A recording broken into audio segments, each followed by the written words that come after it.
તો આ તરફ સુરતમાં સાયબર ઠગોએ લૂંટનો નવો પેંતરો અજમાવ્યો, જેમાં વોટ્સએપ ગ્રુપમાં નકલી આરટીઓ ઈ ચલણની એપીકે ફાઇલ મોકલી મોબાઈલ હેક કરી એક યુવકના ખાતામાંથી 5.2 લાખ રૂપિયા સેરવી લીધા। સુરત સાયબર ક્રાઇમ સેલે આ મામલે ઝારખંડની કુખ્યાત જામતારા ગેંગના સાગરિત ગૌતમ મંડલની ધરપકડ કરી છે। તપાસમાં ચોંકાવનારું કમિશન નેટવર્ક ખુલ્યું છે। અગાઉ પકડાયેલા નિશ્ચિત નથવાણીએ ક્રેડિટ કાર્ડના બિલ પેમેન્ટ કરાવી 20% કમિશન લીધું હતું, જ્યારે બાકીના નાણાં ગૌતમ મંડલે સીડીએમ મશીન મારફતે પોતાના અને પરિવારના ખાતામાં મેળવ્યા હતા। ગૌતમ પોતાનું કમિશન કાપી આ રકમ ગેંગ લીડર પ્રદ્યુમન મંડલને મોકલતો હતો। સાયબર સેલે આરોપીના રિમાન્ડ મેળવી તપાસ તેજ કરી છે।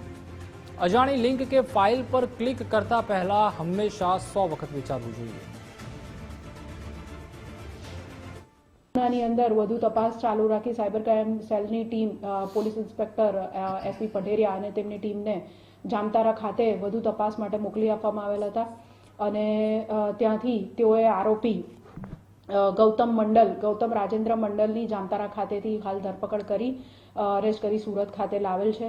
આરોપીના રિમાન્ડ મેળવી વધુ પૂછપરછ હાથ સાયબર ક્રાઇમ સેલ દ્વારા ધરવામાં આવેલ છે। આ જે આરોપી છે તેનો રોલ જોઈએ તો આ ફરિયાદીના નાણાં જે આરટીઓની એપીકે ચલણની ફાઇલ છે એના દ્વારા ફરિયાદીના ફોન હેક કરીને એની અંદરથી એના બેંક એકાઉન્ટમાંથી લગભગ 1,47,000 જેટલી રકમનું ક્રેડિટ કાર્ડનું બિલ ભરવામાં આવેલ હતું। તે નાણાં આ આરોપીએ ઉપાડીને અને પછી સીડીએમ મશીન દ્વારા પોતાના પરિવારજનોના એકાઉન્ટની અંદર મેળવીને આગળ અન્ય જે આરોપીઓ તેની સાથે સંકળાયેલા છે તેઓને મોકલી આપવાનું કામ કરતો હતો।